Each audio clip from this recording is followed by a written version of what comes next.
महाभारत के उपरांत महर्षि वेदव्यास के द्वारा कलियुग की कुछ सटीक भविष्यवाणियां की गई थी जो आजकल सही होती दिख रही हैं।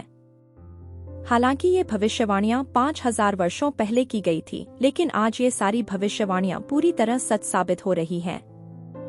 यह भविष्यवाणियां श्रीमद्भागवत के 12वें खंड के दूसरे चैप्टर में बताया गया है। तो पहली भविष्यवाणी है, कलियुग के शक्तिशाली प्रभाव के कारण धर्म में आस्था, सत्य, स्वच्छता, सहनशीलता, दया, जीवन की अवधि, शारीरिक शक्ति और स्मृति सभी दिन ब दिन कम होती जाएंगी।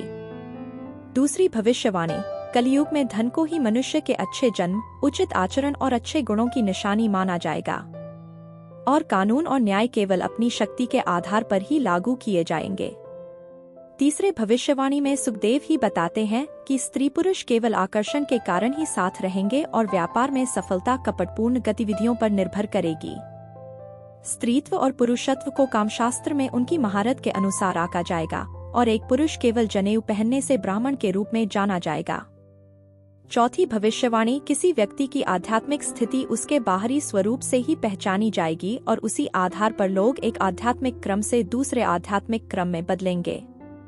यदि किसी व्यक्ति ने अच्छा जीवन यापन नहीं किया है तो उसके स्वामित्व पर गंभीरता से सवाल उठाया जाएगा और जो शब्दों की बाजीगरी में बहुत चतुर होगा वही बड़ा विद्वान माना जाएगा।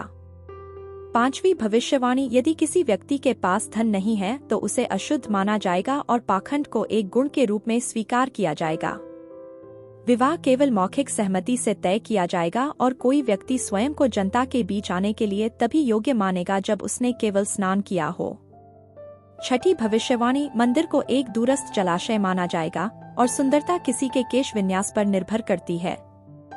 खाना खिलाना ही जीवन का लक्ष्य बन जाएगा और जो साहसी होगा उसे सत्य के रूप में स्वीकार किया जाएगा। जो परिवार का भरण पोषण कर सकेगा वही विद्वान व्यक्ति माना जाएगा और धर्म के सिद्धांतों का पालन केवल प्रतिष्ठा के लिए किया जाएगा। सातवीं भविष्यवाणी, इस प्रकार पृथ्वी पर भ्रष्ट लोगों की संख्या बढ़ जाएगी और सभी पात्रों में से जो स्वयं को सबसे अधिक शक्तिशाली दिखा सकेगा वही राजनीतिक शक्ति प्राप्त कर लेगा। आठवीं भविष्यवाणी, अकाल और अत्यधिक करों से परेशान होकर लोग पत्ते, जड़ें, मांस, जंगली शहद, फल, फूल और बीज खाने लगेंगे। सूखे से वे पूरी तरह बर्बाद हो जाएंगे। नवी भविष्यवाणी, सर्दी, हवा, गर्मी, बारिश और बर्फबारी से नागरिकों को काफी परेशानी होगी। वे झगड़े, भूख, प्यास, गंभीर बीमारी, चिंता से पीड़ित होंगे। 10वीं भविष्यवाणी, कलियुग में मनुष्य की अधिकतम आयु 50 वर्ष होगी। 11वीं भविष्यवाणी, कलियुग में मनुष्य कुछ सिक्कों को लेकर भी एक दूसरे के प्रति घृणा विकसित कर लेंगे। वे सभी मैत्रीपूर्ण संबंधों को त्याग कर अपनी जान गंवाने और यहाँ तक कि अपने रिश्तेदारों को भी मारने के लिए तैयार हो जाएंगे।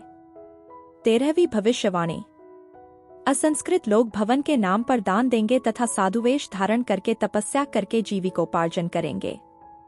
जो लोग धर्म को नहीं जानते वे ऊंचे पदों पर बैठेंगे और धार्मिक सिद्धांतों का प्रचार करने का दिखावा करेंगे। 14वीं भविष्यवाणी, नौकर उस स्वामी को त्याग देगा जिसने अपना धन खो दिया है, भले ही वह गुरु महान चरित्र का संत हो। मालिक एक अयोग्य नौकर को छोड़ देगा, भले ही वह नौकर पीढ़ियों से परिवार में रहा हो। जब गायें दूध देना बंद कर देंगी तो उन्हें छोड़ दिया जाएगा या मार दिया जाएगा। 15वीं भविष्यवाणी, शहरों पर चोरों का प्रभुत्व हो जाएगा। नास्तिकों की मनमानी व्याख्याएं वेदों की शिक्षा को अपवित्र कर देंगी। राजनीतिक नेता नागरिकों पर कब्जा कर लेंगे और तथा कथित पुजारी और बुद्धिजीवी उनकी बेल और गुप्तांगों के भक्त हो जाएंगे। तो यह थी वो भविष्यवाणियां जो अब सत्य होती दिख रही है। कलियुग जो दोषों के साथ साथ पाप कर्मों का सागर होगा और कलियुग के प्रकोप से बचने के लिए श्लोक 51 में बताया गया है कि जो व्यक्ति भक्ति के साथ कृष्ण के नामों का जप करेगा वह भौतिक इच्छाओं से मुक्त हो जाएगा। ये थी कुछ श्रीमद्भागवत की प्रसिद्ध भविष्यवाणी जो हमें भविष्य के बारे में जानकारी देती है। कुछ लोगों को इन दिनों के दौरान भी उन भविष्यवाणी का अनुभव हो सकता है। तो आइए हम कलियुग की इस शिक्षा का लाभ उठाएं और भगवान के पवित्र नामों के जाप करें और आध्यात्मिक रूप से सबसे पहले अपने आप में बदलाव लाने का प्रयास करें। बने रहिए हमारे साथ, मिलते हैं नेक्स्ट वीडियो में।